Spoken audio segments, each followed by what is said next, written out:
하나님께서 당신의 말씀으로 지난 시간에 이어서 계속 하나님 말씀에 대해서 오전 시간, 또 오후 시간에는 아직 이루어지지 않은 그 재림에 대한 그 말씀에 대해서 나누도록 합니다. 하나님이 당신의 말씀으로 세상의 역사를 주관하시는 이 하나님의 이 구속의 역사, 곧 세상의 이 구원의 역사는 아브라함, 야곱과 같은 족장들을 통해서 그 언약의 말씀으로 당신을 계시를 하셨습니다. 그리고 이 언약의 말씀을 결국 이 땅, 이 역사 가운데서 하나님이 이루셨습니다. 아브라함이 갈대아 우르에서부터 처음 부름을 받았을 때부터 어떤 계시의 말씀이 있었습니까? 창세기 12장 1절에 여호와께서 아브라함에게 이르시되 너는 고향과 친척과 아비의 집을 떠나 내가 너에게 보여줄 땅으로 가라 라고 하셨던 하나님의 일방적인 그 말씀을 이 말씀의 이 계시의 말씀으로 아브라함에게 언약을 주셨습니다. 또 가나안 땅을 주시고 후손을 많게 하시겠다고 하는 그 언약대로 400년 뒤에 모세는, 이 아브라함의 후손인 모세는 호렙산 떨기나무에서 불이 붙은 그 신비 현상을 통해서 모세는 그 현상에서 들렸던 하나님의 말씀, 계시의 말씀을 들었습니다. 자, 이렇게 들었던 이 하나님의 말씀에는 능력이 있어서요, 광야에 40년 동안 목자였었던 이 모세가 200만이나 넘는 이스라엘 백성들을 이끌고 광야에서 40년을 인도하는 대지도자의 사명을 감당을 했습니다.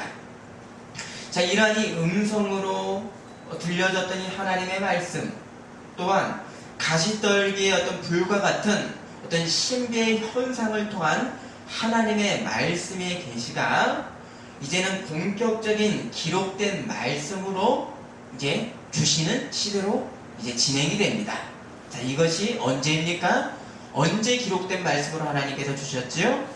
바로 이스라엘이 출애굽을 해서 약 3달 뒤에 그 시내산에 도착을 해서 십계명의 2 돌판과 모세오경의 율법서를 나중에 또 하나님께서 주시고 그 뒤로 또 어떤 성경을 주십니까? 이스라엘의 역사를 하나님의 말씀으로 기록해 하셨습니다. 이게 어떤 성경입니까?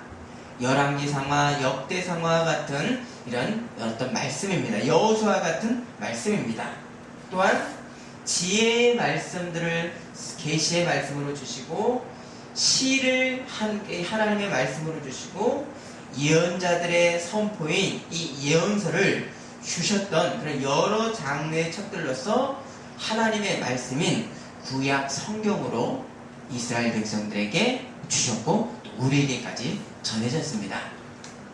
자, 먼저 이 성문화된 이 율법의 말씀을 받았던 이 이스라엘 백성들이 가나안에 들어가서 가장 시급하게 이들이 순종했어야 될 일이 무엇이었을까요? 율법의 말씀을 이제 기록된 말씀으로 받았습니다. 이들이 제일 먼저 가나안에 먼저 들어가서 먼저 해야 될 일이 바로 우상 숭배를 그 땅에서 쫓아내고 우상에게 절을 하지 않았어야 했었습니다. 그래서 십계명의 제1계명이 뭡니까? 나 위에는 다른 신이 없느니라.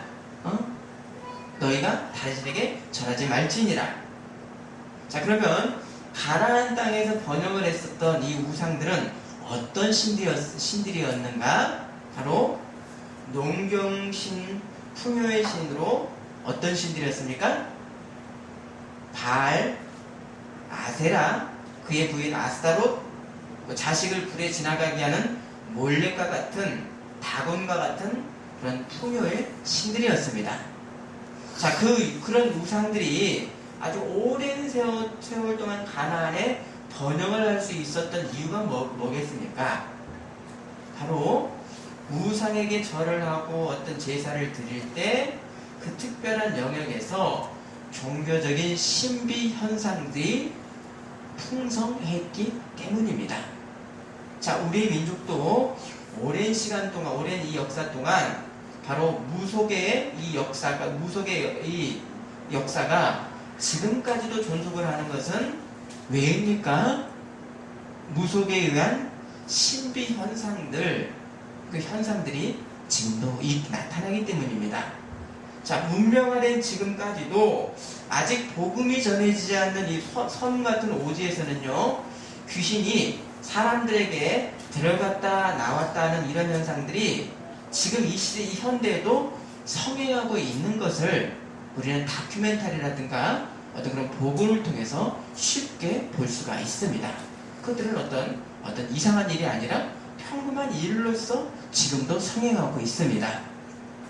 자, 이 하나님 백성들이 가나안에서 이런 이 거짓 신들, 사단의 배후가 있는 이 우상 숭배를 쫓아낼 것이 제1의 사명이었던 것은, 하나님은 어떤 하나님이십니까? 하나님은 이런 신비, 자연의 신비 현상으로 당신을 드러내시는 거짓 신이 아니라, 바로 하나님은 어떤 하나님이시죠? 세상을 창조하신 하나님이시죠? 말씀으로 이 하나님은 어떤 하나님이십니까? 역사를 주관하시는 하나님, 역사에 참여하시는 여호와 하나님이십니다. 자, 여호와라고 하는 의미는 뭡니까? 바로 사람과 언약, 사람에게 말씀을 주시고 이 말씀, 언약을 이루시는 바로 말씀의 하나님이 여호와 하나님이십니다. 참신이신 하나님은 말씀, 경전이 없이 신비의 현상을 통해서만 하나님은 당신을 드러내지는 않으십니다. 먼저 말씀하시고 당신의 신비의 현상들도 백성들에게 나타내시기 때문입니다. 그래서 이 당신의 말씀으로 이 땅의 이 하나님의 나라가 하나님의 정의와 공의의 나라를 이루게 하시는 언약을 이루시는 하나님이라고 하는 그 뜻이 어떤 성호입니까? 언약한 것을 이루시는 야훼 여호와 하나님이십니다. 자, 이런 이 하나님의 뜻, 이 말씀에는 당신의 이 거룩함에 대한 거룩함을 닮아라, 너희도 닮아, 내가 거룩하니 너희도 거룩할지라 라고 하는 사람에 대한 윤리적 명령도 있고요. 또 어떻게 하면 지혜롭게 행할 수 있는가? 지혜의 말씀도 있고요.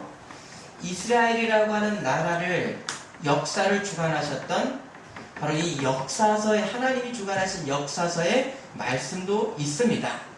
곧 기록된 성경으로서 당신의 하나님의 말씀을 활자된 말씀으로 주셨습니다. 반면에요, 이 저급한 거짓 종교는 신비의 현상은 있습니다. 그럼 무당들이 그 작두위에서 펄쩍펄쩍 뛰어도 이들이 배임을 당하지 않습니다. 그러나 이들은 뭐가 없습니까? 경전이 없고요, 윤리가 없고 자신의 복만 비는 기복만 있습니다. 하나님은 자연의 신, 그런 거짓, 그 뒤에 있는 그런 사단의 역사가 아닙니다. 물론 구약 성경도 하나님의 신비의 현현이 있었던 그 이적의 기록도 있습니다. 그러나 하나님의 이적보다도 더 중요시 하시는 것이 바로 백성들이 무엇을 해야 됩니까? 하나님의 말씀을 듣는 것이 더 우세하다라는 것을 우리는 구약 성경의 이 말씀을 우리는 연구를 하면 볼 수가 있는 것입니다. 그래서 신명기라고 하는 말씀에서부터요, 신명기가 바로 어떤 뜻입니까? 이는 하나님의 말씀이라고 하는 1장 1절의 말씀, 엘레하 데바림이라고 하는 이 시작의 말씀을 줄여서요, 데바림, 신명기는요, 말씀들이라고 하는 그 뜻인 것입니다. 결국 이 기독교는 하나님의 현현의 종교이기보다는 말씀의 선포의 종교라고 할 수가 있습니다. 아멘이십니까? 아멘. 하지만 이 구약의 역사에는 거룩함의 이 현현도 중요한 역할을 해왔던 것이요. 한번 예를 들어볼까요? 아브라함에게 창세기 15장에 하나님께서 쪼갠 고기 사이로 하나님께서 현현하셨는데 어떤 모양으로 현현하셨죠? 횃불이 쪼갠 고기 사이로 지나가시는 신비의 현현이 있었습니다. 야곱강에서 야곱과 하나님은 어떤 모습이 현현하셨는데 사람의 모습 천사의 천사로서 현현을 하셨습니다. 모세에게는요 가시떨기의 불의 형상으로 신비의 모습으로 이런 이런 신비 현현과 같은 중요한 구속 사건마다 하나님의 현현들이 있어 왔습니다. 자, 그러면 이 하나님의 거룩의 이 현현의 절정이 어디까지 당신을 드러내셨습니까? 십자가입니다. 맞습니다. 말씀이 육신이 되신 이 하나님의 말씀, 곧 한 몸의 예수님 안에서 하나님의 온전한 현현과 하나님의 온전한 말씀의 절대적 선포가 한 몸 가운데 있었던 영원의 사건으로 세워진 것, 이 사건, 이분이 바로 예수 그리스도의 성육신이십니다.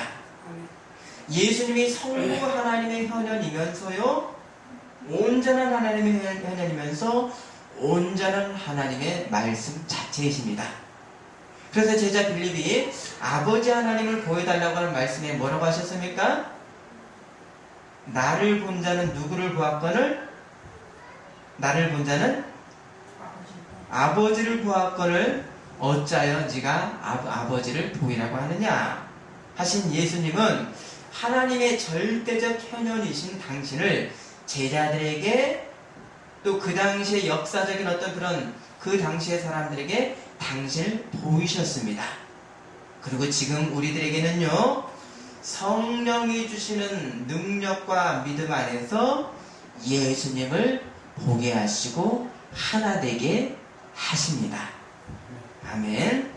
이렇게 33년 동안 예수님이 하나님의 역사 가운데 하나님으로서 역사 안에서 행하셨던 일들은 이제는 우리들에게는 과거의 역사에 대한 기억입니다. 기억이죠. 동시에 성령으로 우리와 함께 하시는 지금이 성령과 함께 하나님 주님과 한 몸이 되고 주님을 만나는 하나님 나라의 거룩한 사명을 행하는 기회의 시간인 것을 우리가 알고 있습니다. 그래서 우리는 하나님의 말씀에 순종하는 백성인 것입니다. 아멘. 이렇게 말씀이신 성자는 세상을 창조하신 하나님의 그 말씀으로서 모든 세상의 시작이요 역사의 최종의 목적이십니다. 그래서 계시록에 예수님을 뭐라고 말씀하셨습니까? 나는 무엇과 무엇이다? 알파와 오메가니 나는 세상의 끝과 점이니. 결국 하나님이 세상을 창조하신 원뜻, 역사의 원목적, 시작과 원목적을 어떻게 이루셨습니까? 어떻게 이루셨지요? 처음과 끝을 하나님 당신의 몸으로 희생으로 십자가로서 역사의 목적을 성취하셨습니다. 여기에 나는 알파와 오메가라고 하는 말씀인 것입니다. 로마서 11장 36절에 만물이 주에게서 나오고 주로 말미암고 주에게로 돌아갑니다. 그에게 영광이 세세 있을지어다. 아멘. 곧 이 하나님의 말씀을 육의 몸으로 세상에 우리들에게 주신 하나님의 뜻은 도대체 무엇입니까? 당신 자신을 세상에 주신 하나님의 사랑, 하나님의 희생을 알고 이 사랑 안에서 우리가 거듭나기 위해서입니다. 로마서 8장 32절 자기의 아들을 아끼지 아니하고 우리 모든 사람을 위하여 내주신 이가 어찌 그 아들과 함께 모든 것을 우리에게 주시지 아니하겠느냐. 아멘이십니까? 아멘. 세상에 어떤 고등 종교에도요, 경전이 있는 고등 종교가 있죠.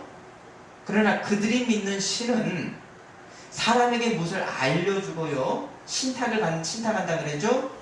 어떤 비밀을 보여주고 지혜를 그 신들도 주기도 합니다. 그러나 창조주 하나님, 그러나 그 신은 그 사람의 얕은 지혜일 뿐이죠.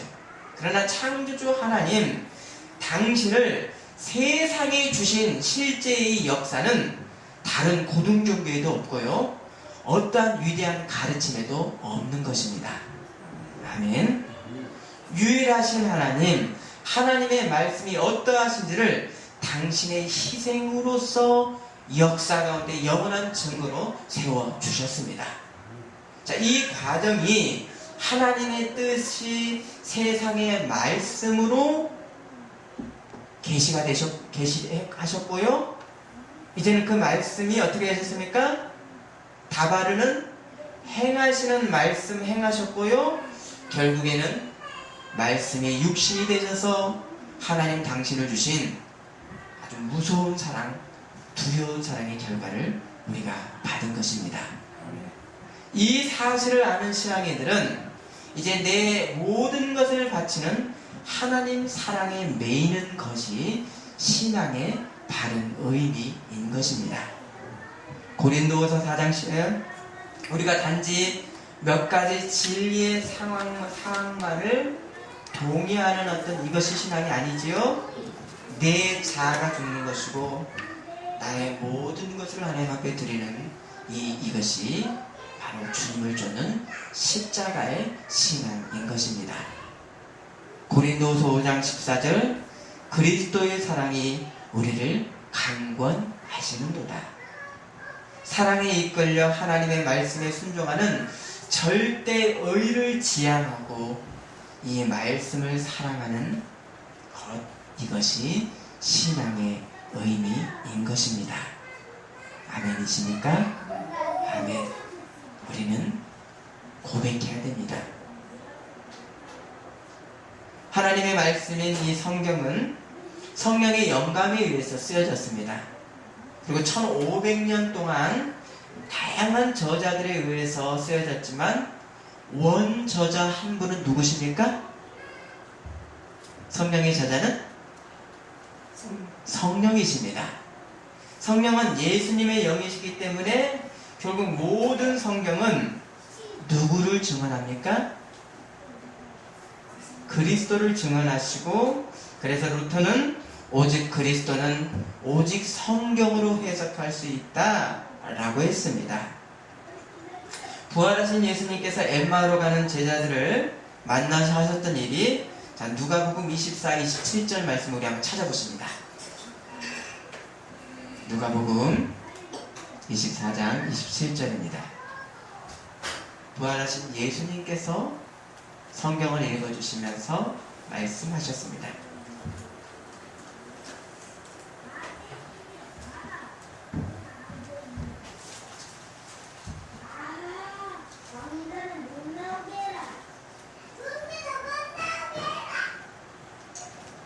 자, 읽어주십니다.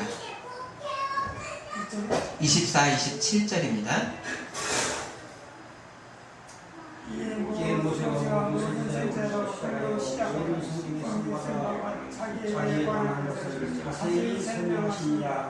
자, 이렇게 성경은 누구에 대한 기록? 그리스도에 대한 기록, 하나님 말씀이신 그리스도를 증언하는 말씀입니다.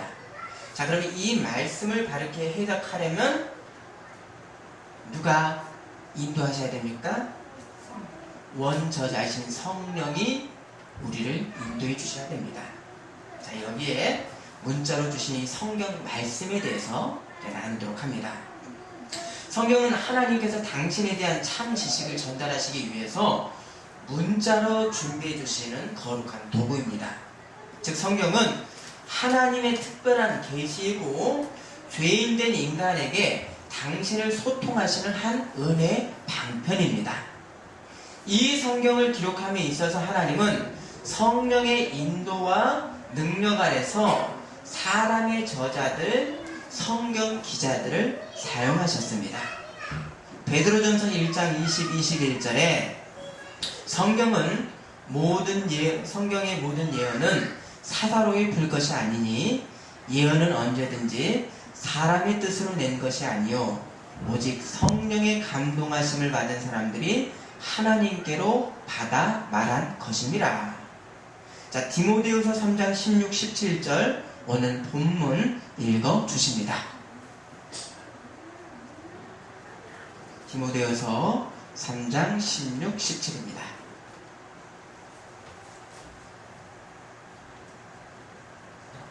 모든 성령은 하나님의 감동으로 주셔서 도움과 진리와 강경과 의로 회복하기에 유익하니 이는 하나님의 사랑으로 온전하게 하며 모든 성령을 하나님의 능력을 갖추게 하려 합니다. 자, 모든 성경은 성령의 영감으로 되어진 하나님 말씀입니다. 또한 성경은 사람의 유한한 이성과 이해력이 이해될 수 있도록 하나님의 말씀을 사람에게 적응시키셔서 기록하게 하셨습니다. 자, 하나님의 그 신비를 우리가 어떻게 이해할 수 있습니까? 사람이 이해할 수 있는 이성이 적응된 그런 계시의 말씀입니다. 호렙산 불타는 이 떨기나무 가운데서 당신을 계시하신 하나님이 아브라함과 야곱의 성도들이 몰랐었던 하나님에 대해서 이제 아브라함 400년 뒤에 계시하셨던 말씀은, 자, 아브라함이 몰랐던 하나님에 대해서 말씀한 것이 출애굽기 6장 3절에 내가 아브라함과 이삭과 야곱에게 전능의 하나님으로 나타났으나 나의 이름을 여호와로는 그들에게 알리지 아니하였고 라고 했습니다. 자, 아브라함은 생식 능력이 죽은 몸에서도 이삭을 주셨던 전능의 하나님인 것을 보았습니다. 네가 보는 이 땅과 주시겠다, 하늘의 별과 바다의 모래와 같이 많은 후손을 주시겠다라고는 언약은 받았습니다. 그런데 그 말씀을 결국 이루시는 하나님의 성호인 여호와의 그 진정한 의미를 아브라함이 육안으로 봤습니까? 못 봤습니까? 믿음으로는 후손들이 별과 같이 많겠다라는 것을 믿고 봤습니다. 그러나 육안으로 봤습니까? 못 봤습니까? 못 봤지요. 이삭 낳고요, 야곱 낳고요, 그 정도만 봤지 아브라함은 별과 같은 후손은 보지 못했습니다. 곧 말씀을 이루시는 여호와라고 하는 진정한 그 역사를 육안으로 이는 보지 못했습니다. 자, 이렇게 이 하나님의 계시는 어떻게 세상 가운데 이루어졌습니까? 역사적인 진행 과정을 통해서 점진적으로 하나님의 말씀이 주어졌습니다. 아멘. 곧 사람의 이해와 시야가 이해될 수 있는 적응된 하나님의 말씀으로 계시가 점진적으로 주어졌습니다. 또 성경은 역사와 과학적 사실에 대한 정확한 정보를 제공하기 위해서 계시된 말씀이 아니라 누구를 기록하기 위해서입니까? 하나님의 말씀이 육이 되신 예수님을 통한 세상의 구원을 얻게 하는 진리를 계시하시기 위해서 성경을 쓰게 하시는 것, 이것이 성경 기록의 목적입니다. 아멘. 이 뜻 안에서 성령의 빛의 조명을 받게 되는 하나님의 선물이 바로 문자로 기록된 성경입니다. 곧 성경은 성령의 조명을 받아 진리 가운데로 인도케 하시는 하나님의 거룩한 도구가 됩니다. 그래서 이 하나님의 뜻을 계시하시는 이 성경의 형식, 그 시대와 상황에 따라서 성경은 무엇으로 기록되지요? 뭘로요? 문자로 기록이 됩니다. 그래서 고대의 언어와 현대의 언어가 다르지요. 시대마다 성경의 이 문자는 표현 방식은 조금씩 변해왔고 결국은 여기까지 변해왔습니다. 자, 뭡니까? 문자는 하나님이 아니라는 것이지요. 맞습니까? 문자는 하나님의 은혜를 전하는 도구일 뿐입니다. 그래서 성경의 어떤 번역본과 어떤 문자만이 오직 그 변할 수 없다 하나님 이것만 하나님의 뜻이다라고 하는 것, 이것은 사실은 문자 우상주의 가운데 교회가 이렇게 우리가 잘못 오해할 수가 있는 것입니다. 하나님의 뜻, 이것은 문자로서 하나님의 뜻을 전하는 도구일 뿐입니다. 하나님과는 다릅니다. 우리가 이 문자로 기록된 이 성경을 하나님의 말씀으로 받은 것을 믿는 이 근거, 권위가 도대체 무엇입니까? 첫째는요, 성경의 목적이 하나님의 말씀이신 그리스도를 증언하도록 성경의 영감으로 기록되었기 때문입니다. 아멘. 둘째는요, 구원받는 하나님의 지식을 성경 안에다가 성경을 통해서 스스로 성경을 통해서 증언하시는 이 성령의 내적 증거가 성경 안에 있기 때문입니다. 그래서 칼빈은 성경이 하나님의 말씀인 것을 스스로 증언하는 그 자증하는 권위에 대해서 이렇게 기술을 냈습니다. 예를 들어서 하나님의 지혜의 경륜이 여기 이렇게 담겨져 있고요. 예언하시고 성취하신 역사 기록이 있고요. 또 역사에서의 하나님의 섭리와 주권, 놀라운 주권들이 있고요. 복음서들의 조화와 단순성이 있고요. 교회에 예수님의 이 불변적인 증거가 있고, 자, 그리고 또 이 성경 스스로 하나님의 말씀인 것에 대한 자증적 증거들이 성경 말씀 안에 성경이 성경을 해석하도록 자증적 증거들이 있습니다. 하지만 이런 이 성경의 하나님 말씀의 자증적 증거들에 불구하고 성경만으로 사람의 마음에 신앙과 구원을 줄 수가 있습니까? 없습니까? 없습니다. 왜입니까? 하나님의 말씀의 증거를 확증하는 성령의 내적 증거가 없이는 성경은 문자일 뿐입니다. 왜 성경의 내적인 권위만으로 구원을 주시는 하나님의 말씀에 능력이 왜 없는가? 바로 사람의 죄와 타락한 그런 본성 때문입니다. 죄의 사람이 문자로 주신 성경의 말씀 자체를 기뻐합니까? 거부합니까? 싫습니다.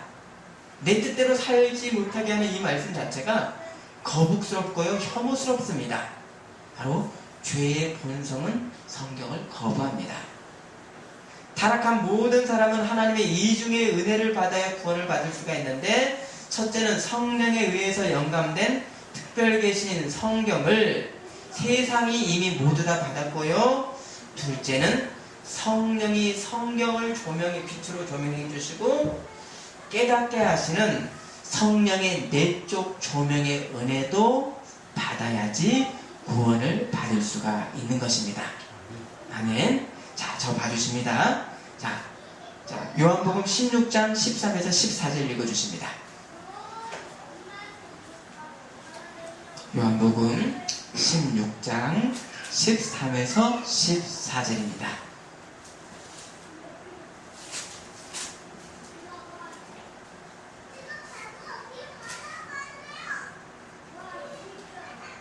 예수님 성자의 말씀입니다.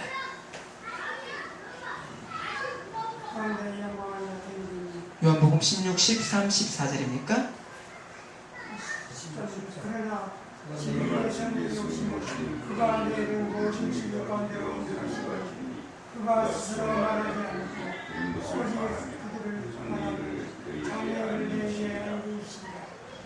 그가 내 영광을 나타내니 내 것을 가지고 너에 대한 신성이라.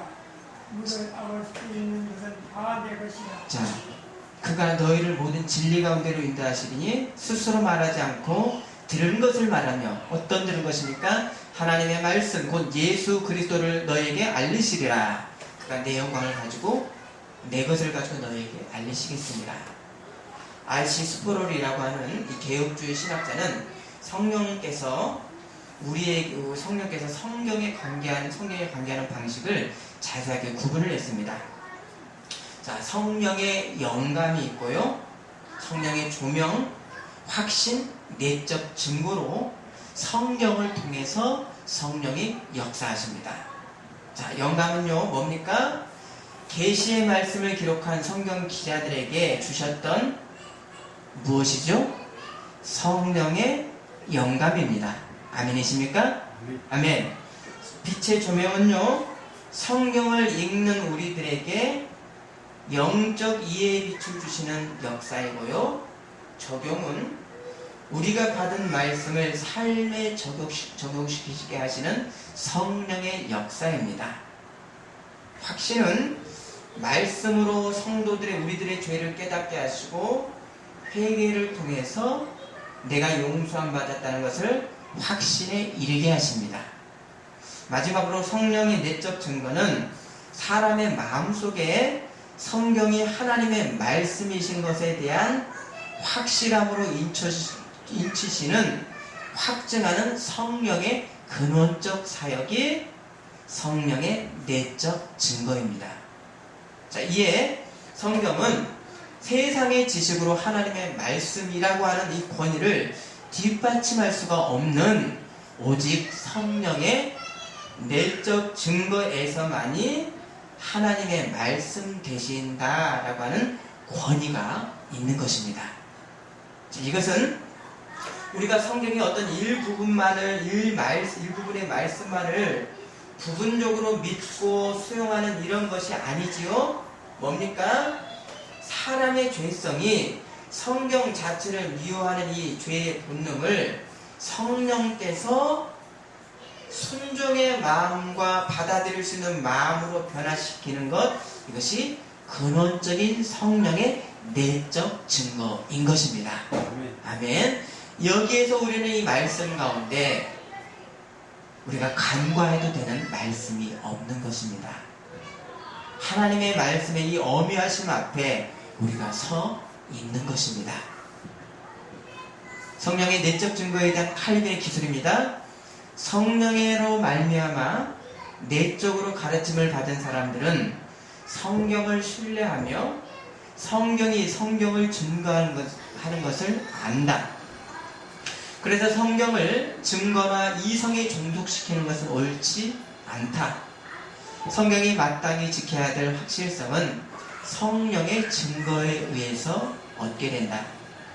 그러나 성경이 그 자체의 위험 때문에 존경을 받는다 하더라도 그것이 성령으로 말미암아 우리 마음속에 확정되기 전에는 진정으로 우리를 감동시키지 못한다. 그래서 성경이 하나님으로부터 왔다는 것을 우리 자신이나 다른 사람의 판단에 따라 믿는 것이 아니다. 우리는 사람의 판단을 초월하여 성경이 하나님의 입으로부터 인간의 사역을 통해 흘러왔다는 사실을 마치 우리가 하나님의 위엄을 직접 응시하는 것처럼 확실하게 단정할 수가 있는 것이다. 아멘. 여러분, 이 기술에서 우리는 무슨 성경의 말씀과 이런 신학자들의 이 성령의 영감에 의한 기술에서 무슨 결론을 내릴 수 있습니까? 성경과 성령의 하나된 통일성, 상호 관계성으로 성경과 성령은 떼어낼 수가 없습니다. 그런데 지금까지 이 기독교 역사 가운데 성경과 성령의 체험을 분리를 하고요, 개인적인 어떤 성령의 체험을 더 중요시하는 신비 운동들이 지금까지도 있습니다. 종교개혁 이후에는 루터와 또 칼빈의 종교개혁 이후에는 극단적인 재세례파 운동이 있었습니다. 말씀에 대해서 중요하지 않고 개인적 체험에 집중했었습니다. 지금도 개인의 어떤 신비 체험을 성령 체험이라고 추구하는 신사도주의 교회들이 있지요. 저기 큰 믿음 교회라고 하는 그 교회가 대표적 교회가 있고요. 또 체험만을 중요시한, 말씀은 별로 없고 어떤 극단적으로 가는 치유 집회가 있고요. 젊은이들이 좋아하는 말씀 선포보다는 찬양을 통한 감정을 끌어올리고 감정의 어떤 발산을 하는 카타르시스를 추구하는 그쪽으로만 치우친 건강치 못한 찬양 집회들이 기독교의 모임 가운데 있습니다. 그런데 만일 성도의 모임일지라도 성경과 성령을 분리하고 체험에만 집중할 때에 많은 문제와 이단들이 지금까지 있어 왔습니다. 하지만 이 말씀 자체이신 예수님의 이 기록된 성경을 세상에 주신 목적이 무엇인가? 요한복음 5장 39절에 너희가 성경에서 영생을 얻는 줄 생각하고 성경을 연구하거니와 이 성경이 곧 내게 대하여 증언하는 것이니라. 말씀을 통하지 않고 이 증언하시는 예수님을 우리가 접하고 인격적인 하나님을 만날 수가 없는 것입니다. 여기에 성령의 역사가 함께 있는 것입니다. 바로 성경 안에다가 하나님은 영생의 말씀인 그리스도의 진리를 보관해 놓으셨고요. 성령은 성경의 진리의 말씀으로 우리를 거듭나게 하셨고 성경 말씀으로 자녀의 장성함으로 인도하시는 것입니다. 성경을 벗어난 성령의 체험이라고 하는 것이 실제는 사단의 속임을 열어주는 큰 구멍을 냅니다. 왜입니까? 고린도서 4장 11절에 사탄도 자기를 광명의 천사로 가장하나니. 신명기 13장 한번 찾아보십니다. 구약시대부터 그 말씀이 있었습니다.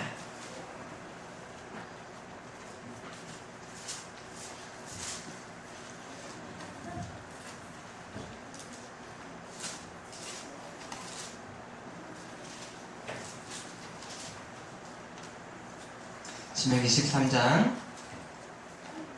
1절부터 3절까지 체험에만 집중하고 어떤 신비현인에만 집중하는 자연신에 집중하는 것에 대해서 하나님은 경고하셨습니다. 1절 3절 2절에 3절 읽어주십니다. 신명기 13장 1절에서 3절입니다. 너희 중에서 선지자나 꿈꾸는 자가 일어나서 이적과 기사를 내게 보이고 그들과 그 이적과 기사가 이루어지고 너희가 알지 못하는 다른 신들보다 다른 선지자로 말하지. 나는 그 선지자가 꿈꾸는 자의 말을 청종하지 않는다. 이는 너희의 하나님 여호와께서 마음을 다하고 뜻을 너희의 하나님 여호와를 알려하사 너희를 시험하심이니라. 아멘. 신비 현상도 있겠지만 사단을 통해서 있겠지만 그러나 그것은 죽음의 역사이고 바로 말씀과 하나님의 현현이 함께 있는 것, 바로 우리는 기독교는 경전의 말씀의 종교입니다.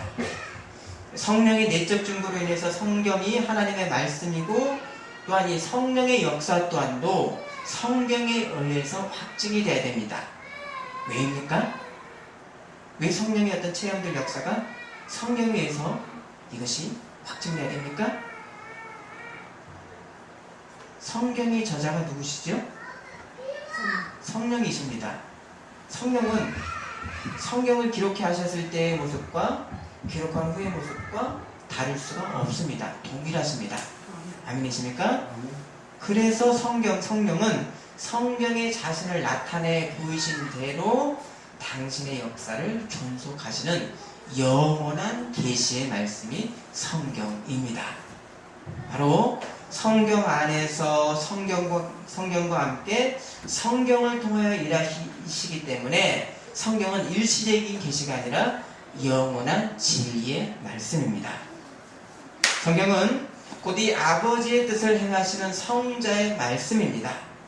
그리고 성자와 하나이신 성령의 말씀, 곧 성삼위 하나님의 말씀입니다. 그래서 성령 하나님은 사람이 말씀에 합당한 존경과 권위를 우리가 이 절대적 권위를 받아들일 때 말씀을 통해서 성령의 복된 권능을 우리들에게 발휘하시는 것입니다. 아멘이십니까? 아멘. 이 말씀 앞에 우리가, 이 권위 앞에 우리가 절대적으로 서고 말씀에 순종하려고 할 때 복된 성령의 인도가 우리를 함께 하실 것입니다. 이러한 이 성경과 성령의 통일성에 대해서 런던 신학교의가 안토니 레인 교수의 기술은 말씀이 없는 성령은 위험하고 성령이 없는 말씀은 죽은 것이다. 너무 지나치게 많은 말씀은 메마르고 너무 지나친 성령은 부풀어 터진다 라고 했습니다. 곧 성령의 내적 증거로서의 하나님의 말씀의 권위 앞에 우리 각자가 어떤 순종의 말씀을 혹여라도 외면하고 있지는 않는가? 만일 이런 모습을 우리가 계속 지속한다면 이것은 우리가 단지 문자를 읽고 마는 것이 아니라 말씀을 통해서 인격과 당신의 뜻을 드러내시는 하나님에게 행하고 있는 그런 모습이라는 것을 우리는 인지해야 될 것입니다. 여러분은 지금 어떤 말씀의 순종 앞에 계십니까? 주의 말씀은 내 발의 등이요 내 길의 빛이니이다. 우리의 아무리 지혜롭다 할지라도 우리의 판단은 어둠입니다.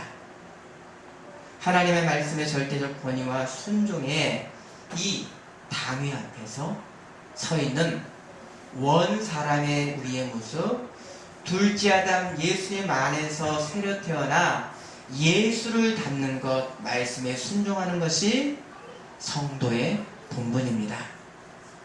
마태복음 5장 19절 누구든지 이 계명 중에 지극히 작은 것 하나라도 버리고 또 그같이 사람을 가르치는 자는 천국에서 지극히 작다 일컬음을 받을 것이며 누구든지 이를 행하며 가르치는 자는 천국에서 크다 일컬음을 받으리라. 성경의 말씀의 순종은 곤죽으로 오신 말씀, 예수님의 제자로 사는 것을 기뻐하고 사랑하는 우리들의 본분이요 우리들의 지고의 복인 것입니다. 기도하시겠습니다.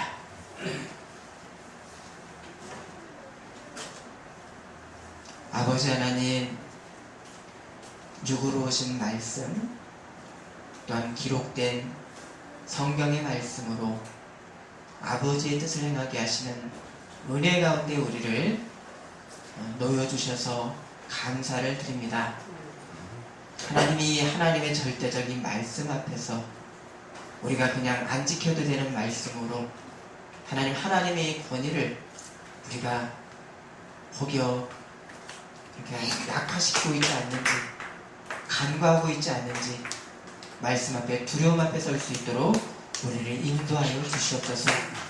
순종하는 지고의 복 가운데로 나갈 수 있도록 성령님 늘 우리를 충만하게 인도하여 주옵소서. 예수님의 이름으로 기도드립니다. 아멘. 일어나